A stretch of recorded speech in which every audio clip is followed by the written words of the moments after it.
Welcome to Talk of the Bay today on Labor Day. Today, we're going to talk to some workers in the Tech Workers Coalition, and we're going to start off with a clip from a worker in a local CVS, as in within the listening area of K-Squid, within the Santa Cruz and Monterey counties, who is encountering workplace issues. So these topics of technology and healthcare, they're not often necessarily associated with whatever our image might be of labor.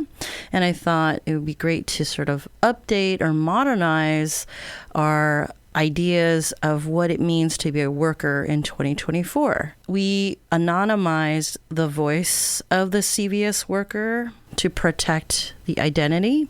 So please enjoy that clip, and then we're going to come back and talk to our guests from the Tech Workers Coalition. I think there are some safety issues, and I think there's also issues with discrimination and harassment. I guess to start with the safety issues, we've had problems with unhinged customers in the store, violently angry customers in the store, making threats to people. An example is one who said he was glad he didn't have a gun multiple times, and he faced zero consequences for that, even though it was sent up the ladder. The only time that he ever faced any consequences was when he later got into an altercation with someone, and then he got banned. But an ounce of prevention is worth a pound of cure, right? So I feel like that could have been prevented if at the first sign of someone being violent, they had actually done something when we reported it. For that month or two, we had, this unhinged person who, honestly, after that, it kind of makes anyone who's aware of it wonder, okay, is this guy just going to snap the next time that he's in the store? Is he going to do something the next time that he's in the store? In this case, he got into an altercation with another customer, and it sounded like it was bad enough that they had to involve the police.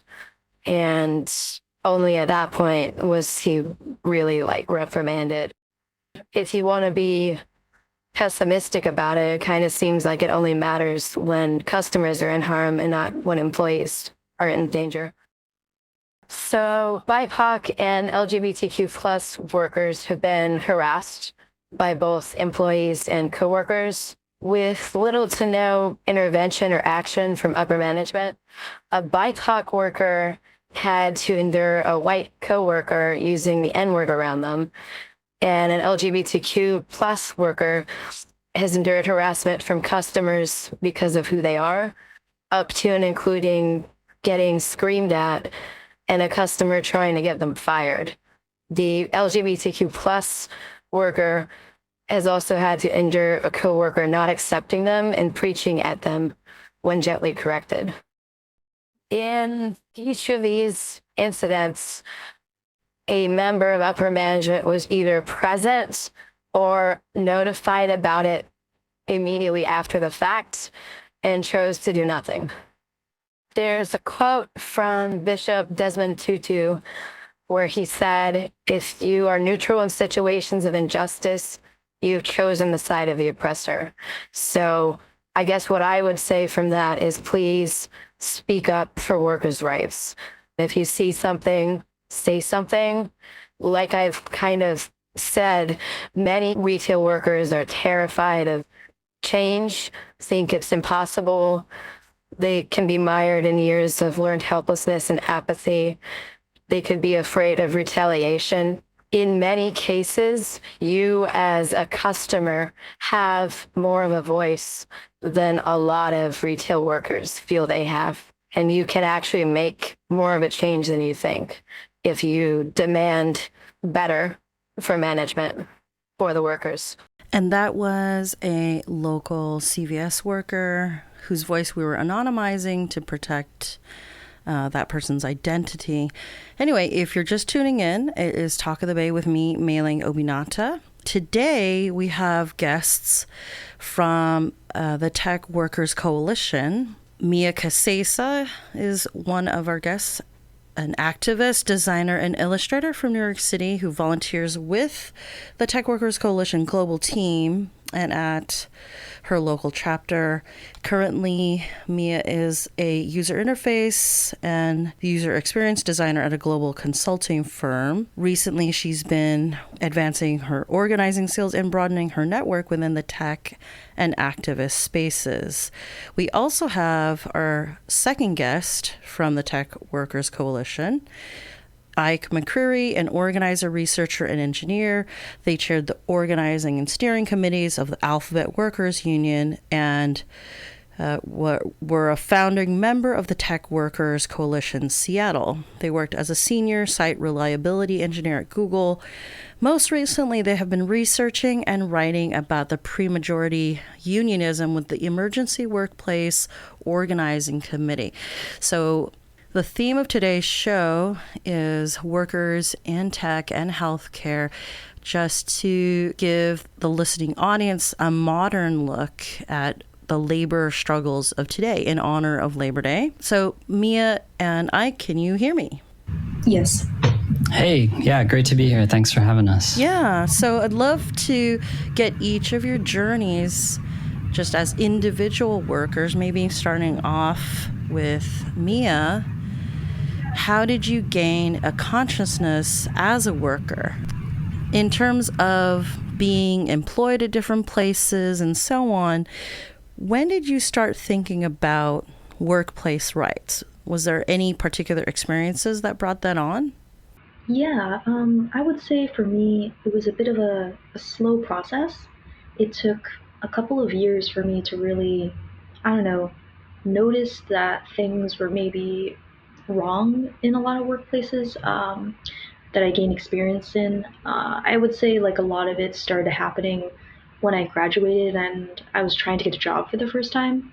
Like that was to me a very radicalizing experience just because it was so difficult and there was really like very few resources I had to actually gain employment, keep employment, navigate my way through like toxic work situations. And over many years of being employed, like precariously, to me, it just seemed like, it seemed like getting a degree at school was a sham essentially because I wasn't really able to get a lot of the opportunities that people said I was going to be able to. And it didn't seem like all the work I had dedicated towards my education was really bearing any fruit for me. So after many years and just kind of being more attentive to like news, I kind of started developing more of a labor consciousness, especially when there were more like high profile strikes with like the Starbucks workers and the Amazon workers. It started giving me some thoughts and like it clued me in a little like, hey, there's actually people who also notice that things aren't really fair and they're actually doing something about it. When you talk about being employed precariously, could you explain what that means? Yeah, so it took me a very long time to find like a full-time job after I graduated. I had a lot of temp jobs, whether that was working at restaurants or if that was working at like retail stores, working in small mom and pop print shops. I was basically a contract worker and I worked in a state where it's at will employment. So they could fire you for any reason, even though they required you to give like 2 weeks notice. And so it was very precarious in that way. And often the positions would be for like a temp, like even for like seasonal work, for example. Like they're only hiring you for like the holiday rush, let's say for like 2 months. And then, you would be fired after that essentially. So when you went to college, what were your expectations? Can I ask what your major was? Yeah, of course.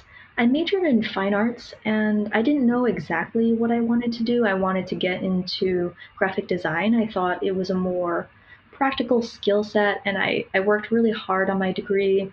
I did everything I was supposed to, got really good grades, networked. I even got some internships. I built up a portfolio, but it was just the job market was so difficult. I applied to, you know, just like dozens of jobs, never heard back from anyone. It was a ton of work to write, and tailor my resume and write cover letters and do interviews and, basically get nothing. And then the pay, of course, was abysmal. The graphic design field, especially these days, I would say is a really poor work environment. The expectations are very high. The volume you need to produce at is also extremely high. My first job was at like a local print company, and I worked 12 hours a day, 6 days a week for only basically $12 an hour with no benefits. Let me hear that again. $12 an hour, 6 days a week, and how many hours a day? 12 hours a day. We were expected to work on Saturdays as well, and no one had any benefits. This is at a print shop? Yeah, it was a local design and print shop. It's family owned. It had been around for a while.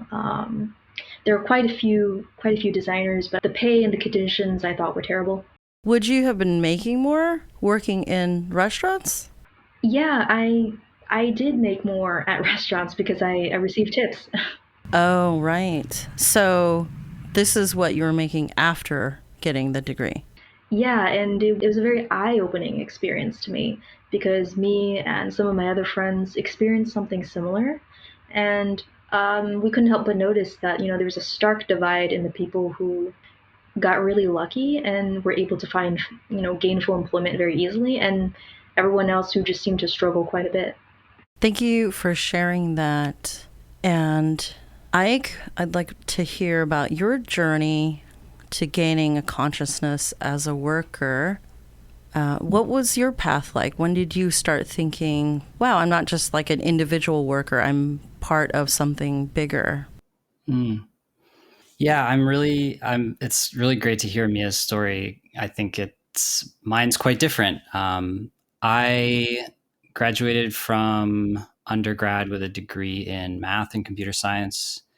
And I did struggle for some time to find a job that I felt excited about, but I did eventually, after maybe 8 months, I landed at Google as a junior engineer. And at that point, I was not so thrilled with all of Google's sort of ways of doing business.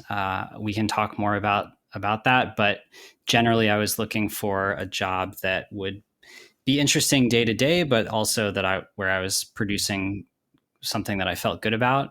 And I sort of had to leave the second piece aside to take the job. And I think for me, I enjoyed my job for many years. I worked there for the better part of 7 years. And for me, what really was the path that led to a consciousness as a worker was concerns about ethics and how my labor was being used to, first off, enrich people who already have too much money, but secondly, to produce systems that are being used for some wonderful purposes, but also for some quite disappointing purposes. Producing weapons and systems for weapons, producing systems for fossil fuel companies to increase extraction of fossil fuels. And this situation kind of unfolded over the course of a few years. And for a while, I was just feeling that was the situation that I had to accept, that if I wanted to have this job, that if I wanted to have work that satisfied me on a day-to-day basis and doing work that I found interesting and clever, that I had to accept that I didn't have control over what my work was being used for. And I had a conversation that I still remember so clearly with someone who was actually working at an Amazon warehouse at the time, who was also trying to organize a union there. And he said, we have a word for that. It's alienation. And I had heard that word before, but I always thought it was about workers who were working in factories who, didn't get to enjoy the fruits of their labor, didn't have control over their working conditions. But as we talked over coffee in a coffee shop in Seattle, I realized, oh, Yeah, I am also a worker, and I am alienated from my work. I want to be producing work that does good in the world, and instead I'm producing work that is being used for extraction and violence. So it was really that moment that I think kind of I had this aha moment where I thought, oh yeah, I am a worker and I am dissatisfied, and from there it wasn't difficult to take the next step to feeling like, oh, all of my other coworkers probably have dissatisfaction with their situations in one way or other. And the more I talked to my coworkers, the more I got a sense that some of us had different concerns and different opinions. Lots of us had different experiences at the workplace. Many people had many more negative experiences with day-to-day work that I didn't have so much. But we were all, many of us, I shouldn't say all of us, but many of us were dissatisfied with our work, and then it becomes a question of what do you do about it. Well, I can't help asking, right? It wasn't Google's famous motto, don't be evil, for the first, I don't know, 20 years of its existence. And then I think recently they just dropped that. So, yeah, I just can't. I have to bring that up. It's a common question. And yes, you're right. It was in there. It was in the code of conduct, I think, for a long time. And it was dropped several years ago when they revised the whole code of conduct. Well, thank you, Ike. And so thanks to both of you for sharing your individual journeys. And it sounds like maybe your experiences varied, yet they brought you to the same conclusion about workplace rights and needing, say, a structure for those things. So bringing it back to the Tech Workers Coalition, I guess having the consciousness as a worker and seeing, let's say, a bigger picture beyond your individual experience as an employee. I'm just wondering, when did you form a relationship to the Tech Workers Coalition? Anybody can answer this, or I guess both of you can answer it. Yeah, I'll go first. So my relationship with Tech Workers Coalition started roughly like a year, maybe 2 years ago. I joined their internal Slack group for some time ago, and then I became active in the global chapter, and I started attending regular meetings, and that's how I got started. Ike, what about you? Yeah, so I was part of the original crew back in late 2016, early 2017 that started up the Tech Workers Coalition chapter in Seattle, which I believe was the first chapter outside of the Bay Area. And I heard about what they were doing. I don't remember exactly, but it was sort of two other local Seattle organizations, tech workers from both of those, who found each other and looked down to the Bay Area and said, "Those people seem like they're doing some cool stuff. Maybe we should join on." And so we decided to create the Seattle chapter. And So in that Seattle chapter, could you name some companies from which you were finding members? yeah, definitely. So Seattle tech economy is quite different from the Bay in that it's very dominated by large companies. San Francisco, especially, is a lot of startups, and so the Tech Workers Coalition in that region is much more split between startups and large companies. In Seattle, it was really the big companies. So Microsoft, Amazon were the two big ones. Of course, they're both headquartered in the Seattle region. I worked at Google, as did several other people. And then there was a smattering of other people, tech workers, sometimes who worked in not industries that we would normally think of as the tech industry, people who were working at nonprofits or other non-tech company organizations, but considered themselves tech workers and so wanted to be a part. Yeah, it's interesting to think about like the role of knowledge workers in this economy and in, say, the labor movement. So I don't hear a lot about that. So I'm learning, right? I learn a lot as you were both talking. So you both were you've both been active in the Tech Workers Coalition. What in particular attracted you to the opportunity to volunteer your time to this organization? Yeah, for me, it was just going to our weekly global calls and getting to know the people involved and kind of learning their background, what they were about, and then slowly like picking up steam, like essentially like doing more activities together, creating more online events, meeting in person. That's kind of how it all started. Thanks, Mia. What about you, Ike?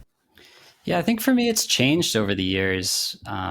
Back in 2017, 2018, I think I was really excited to be making connections with other tech workers who had similar experiences and views about the world that I did, criticism of the way that tech as a industry was conducting itself and wanting to do something about it, and really feeling like there was a big hole in the ecosystem of places where I could put my time and energy that really treated tech workers as this kind of interesting, unique, in some ways we're very not unique. We are workers like every other worker, but in some ways the tech industry is reshaping the economy, and the knowledge workers, as you said, we play a particular role in that. And so I was excited to be connecting with others.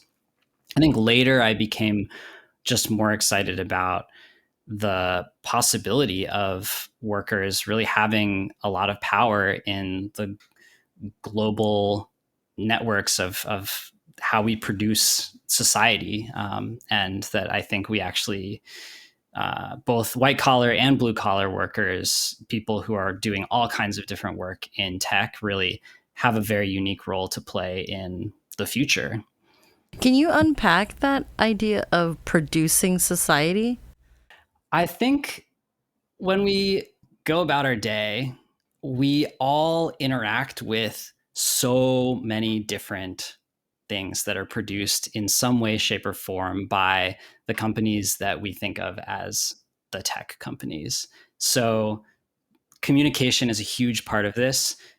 Almost everyone now, at least in the States and globally, have cell phones. The vast majority of those cell phones run software that is produced by one of two companies, either Apple or Google. And the way that we construct society now, especially post-COVID, with Zoom calls and how we interact with each other across time and space, is mediated by these tech companies. So much of the knowledge that we consume, whether it's through books that we buy on Amazon or movies that we watch on Netflix, or even articles that we look up on the internet through Google, or maybe Wikipedia. If you're lucky, you're reading from Wikipedia. But there are so many different ways that we connect with each other and connect with what it means to be human that are increasingly being moderated and governed by a very small group of very powerful companies. One of my favorite examples of this is dating apps. I think it's fascinating how these companies are now mediating how we meet people and how we think about love and how we think about connection. And it can get very interesting. It can get very scary if you spend too much time thinking about it. But I think those are some examples. But just don't think about it, and then the problem goes away, right? What were you saying? Sorry, I had to joke. No. I think that that was it. Just that, yeah, there's a lot here, and it's important. So right now I'm in our Santa Cruz station, and the idea of, say, Google, which is in Mountain View, or Apple, which is in Cupertino, like, they seem very accessible geographically, but in the world, it's just difficult for me to comprehend. Everybody who has a smartphone, or many people have smartphones, they're using operating systems from one of those companies. And Amazon, even though its headquarters is Seattle, I believe they have an East Palo Alto campus. There's like a IKEA and a bunch of stuff, and the Amazon has like some offices around there. So right? We're sort of exporting all that technology all around the world. It's if we actually think about it, it's quite heavy. So thank you for explaining what it means to produce society. So with all that, and I think both of you were talking about like the types of things you've been active in doing with the coalition, maybe you could walk us through the types of projects that the TWC pursues, whether you're involved with them or not, but just for us to understand, because like I'm trying to understand your organization, but it's a global organization, and there's so many chapters and memberships. Just to help me, I guess, digest this information, what kinds of things are you trying to accomplish together? Yeah, so I can speak on what we've been doing the last year or so. A couple of things that started off like a lot of organizing efforts were around like polyed series, like digital polyed series. The first being the Powering On series, which was a 6-part online like intro for people who were interested in activism, concerned about like the overreach of technology, but not really knowing where to start. And so that's been like a strong direction we keep moving in. The other thing that I'm personally working on is a 3-part artificial intelligence series that's also online. It delves into, again, some 101 around the history of automation, AI myths and misinformation, like a survey of the current landscape of AI problems, and then it'll conclude with some solutions, whether that's tools or policies or organizing methodologies that different groups are employing to resist exploitive technologies. And then finally, really the big thing we're working on this fall is we're organizing the Circuit Breakers Conference, which will be in the Bay Area, October 12th and 13th. You can get your tickets now if you're interested. I think it's a really great space to get connected in person with all kinds of people interested in organizing in labor, organizing in tech, organizing against like anti-militarism. And so those are some of like the big ticket items we're working on now. Just to go back to you're mentioning AI, which, and by the way, I can't go to a party without somebody asking or talking about AI. And so so that's one. And two, does the TWC have any kind of reaction to stuff like the SAG-AFTRA and that, like the Hollywood situation with AI? Yeah, so I can't speak on behalf of all of my colleagues, but I can speak like my personal opinions around those contracts. I think the Writers Guild Association, I believe their contract was the strongest in terms of offering AI protections. It seemed like they understood what the threat of the technology was, and they protected their members well. In terms of how SAG-AFTRA or handled it, I felt like there were a lot of gaps in the language that could allow for future exploitation. And I fundamentally think there is so much misinformation and disinformation around what AI is and it isn't, and what it can't do, that, making deals with, startups to mimic like voice actors, let's say, I think that is, a short-term gain, unfortunately, but then it comes with long-term consequences. It's a little bit like selling your house for firewood. That'll work in the short term, but eventually you will be homeless. It works one time. Correct. Right. And then you will not have that profession anymore. Yeah. Yeah, I try explaining that to some people who are extremely strong proponents of AI. So Yes, it has been a very frustrating, um, you know, perspective to see like unions actually position on. It makes me think that maybe they're not fully cognizant of how the technology works and what it was made for, or the fact that the very nature of generative AI algorithms is exploitation, because they've all been built on theft essentially. So it just makes me think that there's just so much misinformation, and of course, the companies that push this technology have funneled billions of dollars into this venture that's functionally not sustainable. Thank you for sharing that. I have to do a station break, and I believe we're going to play some music from today's Monterey Bay Labor Council Day, which was in Romo Park in Watsonville, and then we'll come back to our guests. There once was a union maid who never was afraid of the goons and gangs and company pigs. Deputy sheriffs who made the raids, she went to Union Hall when a meeting it was called. And when the company thugs came round, she always stood her ground. Oh, you can't scare me, I'm sticking to the union. Sticking to the union, I'm sticking to the union. Sticking to the union, I'm sticking to the union. No, you can't scare me, I'm sticking to the union. I'm sticking to the union till the day I die.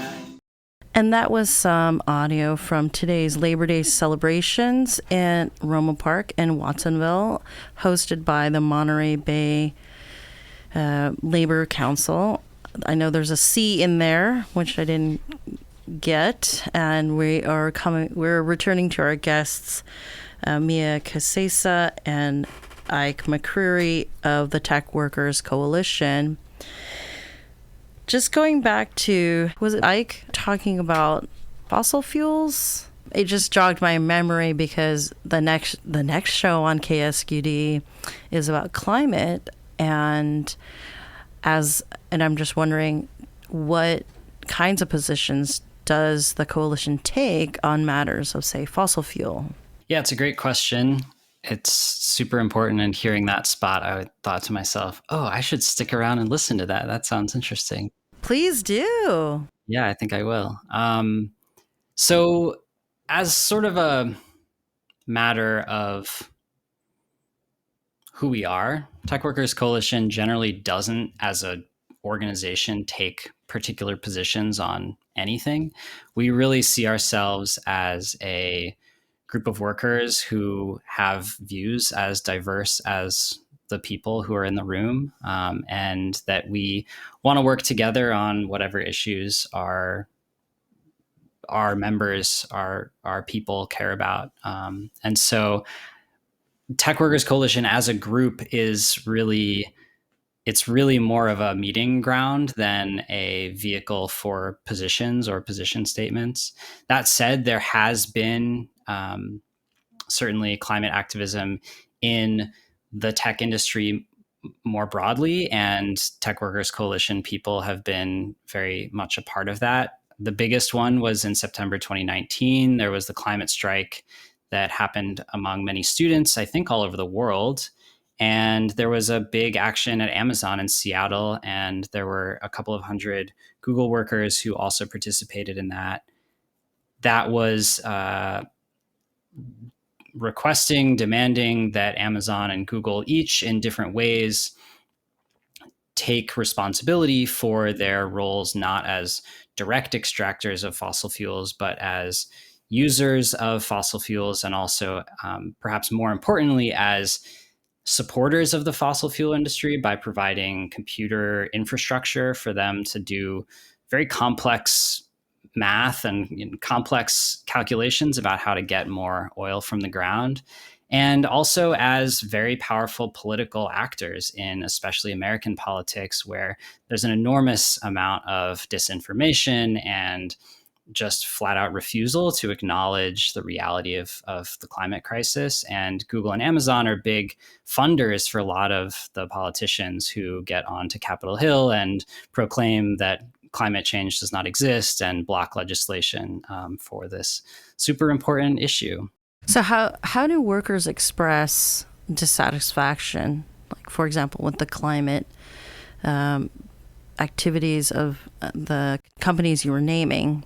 Yeah, there are many different ways, and I think it's changing over the years. Early in the history of tech worker activism, well, let's say early in the past 10 years, it was much more this sort of standard activist toolkit: marches, walkouts, letters, petitions, especially collecting signatures from workers, and then going to press and having the press publish it and say, hey, thousands of workers are signing on to this letter that says that they don't support XYZ. And earlier in these years, those sorts of things had some effect. The cancellation of Project Maven, which was a AI project that Google had with the US military, that project was canceled, at least temporarily, after pressure from many workers around the company. But more recently, we have seen the tech companies not responding to that kind of pressure as much. We could talk about why, but we're now seeing more workers actually deciding that they want to form unions, and that really sort of, we could talk about the specifics also of that, but really started gaining momentum in 2020 when the Kickstarter union, which was the first major union of white collar tech workers, was formed. And then in 2021, the Alphabet Workers Union at Google was formed, and there have been many others since then. But as tech workers, don't you have the best of everything, like free food and healthcare, and like it sounds very nice. So where is the bitterness in this paradise? Mia, do you want to start with that? Yeah, I can speak to that. That's a fair question, and I think for many years, a lot of tech workers, seemed like they were above the fray. They got all these great perks, right? They get pool rooms and nap rooms and like 401ks, all this special stuff. But I would actually say this leads us back to the topic of AI, that a lot of their jobs have actually been offshored recently, and a lot of their jobs, there have been many, many rounds of layoffs in the tech world as well. I think it's coming up on at least 400, 500,000 in the last 2 years. So I think the honeymoon phase it's really ending, and I think a lot of people are looking around and they're starting to realize that, oh, actually, my employer has absolute control of my life and can destroy it if they want to. I think that at least me being in the context of Silicon Valley and just kind of observing people's reactions to layoffs, it's like, okay, but this can't be your first time around this rodeo of layoffs. But I think for many, it sort of penetrates their consciousness, like, oh, the ground on which I'm walking might not be stable. And going back, Mia, to what you're saying about precarity or precariousness, being precariously employed, that's probably not why people went to college and got masters or PhDs to work in like these FANG companies. FANG being Facebook, Amazon, Apple. G would be Google.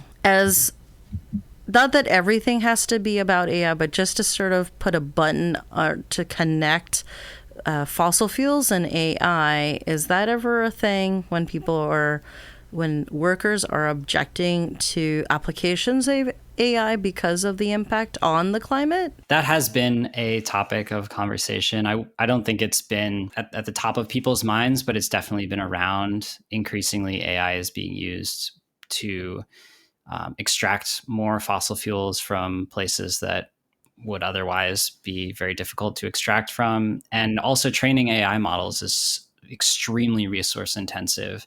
And many of the data centers are powered by hydropower, but many are not. And even the hydropower ones are actually not climate neutral. It is also a climate issue. So yeah, the training and the usage of AI both are definitely climate concerns. Can I go back to your previous question as well, Meilin? Sure, of course. I just wanted to add something to what Mia was saying, is that I definitely agree with Mia, especially in the last couple of years. The layoffs have been a huge piece and a big wake up call for a lot of tech workers that are more like me, who thought they had stable jobs and enjoy their work and felt pretty secure. And all of a sudden, we're losing our jobs, and it's really hard to get new ones that look similar to the ones we had before. Tech Workers Coalition, though, even 10 years ago, was founded on two important provocations, as a writer from The Guardian called them. The first is that recognizing, yes, that white collar workers and engineers especially are workers and that we're part of the workforce. I think we've been talking quite a lot about that. There's a second piece, which is also really important, which is that white collar professionals are not the only people who are tech workers. They're not the only people who are working for these tech companies. There are tons of people who have jobs that we wouldn't normally think of as tech jobs, but that are absolutely critical to the functioning of these companies, whether it's the people who are on culinary staff cooking for the rest of the workforce, the janitors, the security guards, the people who are driving other workers to and from the campuses, and then also a lot of people who are doing computer work, who are training AI models, who are training self-driving cars, who are labeling different kinds of data sets to make all of this seeming magic stuff work. All of these people are tech workers, and they're a really important part of the story of who is a tech worker, and they're not the people who have the fancy 401ks and the pool rooms and nap rooms and things like this. I learned from the Malcolm Harris book, Palo Alto, and I interviewed him. But in the book, he writes about the immigrant women living in the Santa Clara Valley, Santa Clara County, and they were the first to assemble a lot of the Apple hardware in the early 80s. And I had no idea that a lot of these first products of Apple Computer were indeed assembled locally, and their assembly probably wasn't under the nicest labor conditions. And when we think about the culture of tech or the history of tech, a lot of those people are not in that picture. And so anyway, so thank you for expanding our definition of what it means to be a tech worker. It could be food preparation. It could be all those things you mentioned. I wanted to go back, Ike, to the point you're making about you mentioned the extraction possible with the very complicated math a lot of these computers are doing, and also the political force. Now that the cat is out of the bag in terms of the role of Silicon Valley and political players, we are seeing it in the presidential run-up, the influence of various tech players like Reid Hoffman, or there's a bunch of Reeds, Reed Hastings, Reid Hoffman, Peter Thiel, David Sachs. There's all these billionaires who are from tech. They might be saying one thing, and I'm not sure if workers have a completely other view that may or may not be connected to whatever, say, certain founders or CEOs are espousing. Do either of you want to comment on that? Because now the cat is completely out of the bag about, say, J.D. Vance and Peter Thiel.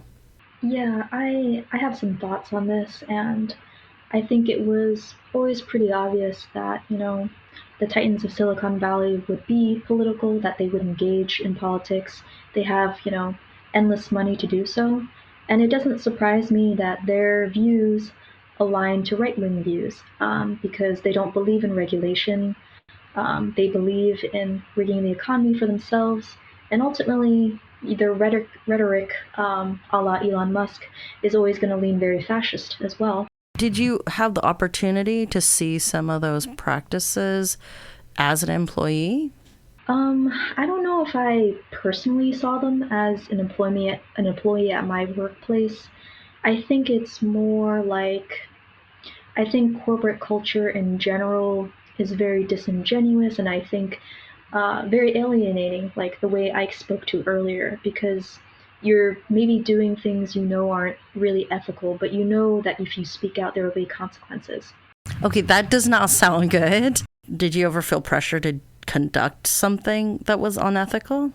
Yeah, anytime, my workplace talks about AI, for example, or AI technologies, I have to be careful with my words because I can't tell them all the things that I know about it because A, they won't listen to me, and B, I may be fired. So it's wow, if you just tell them your opinion about AI. Yeah, I think it will probably be met with silence and then I will likely be ignored. But if I continue pressing the issue, I don't think it'll go down well for me because it's not as if I have like a contingent. I mean, I'm not in a union. I don't have like a contingency of people that can like speak as a unit, right? It would just be me objecting to a practice that they don't want to hear about because we have deadlines, we have a contract to win, we need money to make for the firm, etc. Like there's all these external forces that like your management or like your coworkers maybe don't want to hear about because it's like too much. It's like too much for them to process, essentially. Okay, wow. So I might debate with like friends and family about AI, but I'm not worried that they'll get rid of my job. So I don't know if you could give an example without facing retaliation. So that's up to you. But I'm just wondering what is it about AI that's so charged in some of these workplaces? Yeah, I think in my view, it's like any other workplace issue. There's such an innate power discrepancy between you and your employer. And I think the culture of like corporate culture is innately alienating because you can't always know who to trust in the workplace, right? I've been in toxic workplaces where, my manager at a previous job attempted to get me fired. Like this is kind of what happens when you're in a toxic situation. It's like every man for themselves. You don't know who to trust. HR does not have your back. They're against you. They're there to protect the employer, not you. And so I think like our corporate culture and capitalism just create like this culture of fear, essentially. And that's why unionization, it is so difficult. It is very challenging to like overcome all these barriers and come together with your fellow workers and recognize that you can actually be more powerful together rather than separate. And did you want to answer my question as well? I'll just add that I think what Mia's talking about really, I don't think that it's special to AI. I agree. I think it's any issue, workplace or otherwise. And I think it really highlights for me how undemocratic our society is. I think we think of the United States as a democracy, and on the electoral side it is, but many of us spend so many of our waking hours in these organizations which are not democratic. They're authoritarian. They are run by the people at the top of the hierarchy, and if anyone in any other part of the hierarchy who's above you decides that you did something that they don't like, your participation in the organization is unilaterally at their discretion. And so, yeah, it creates a lot of fear, and it creates, in the tech world in Silicon Valley, this very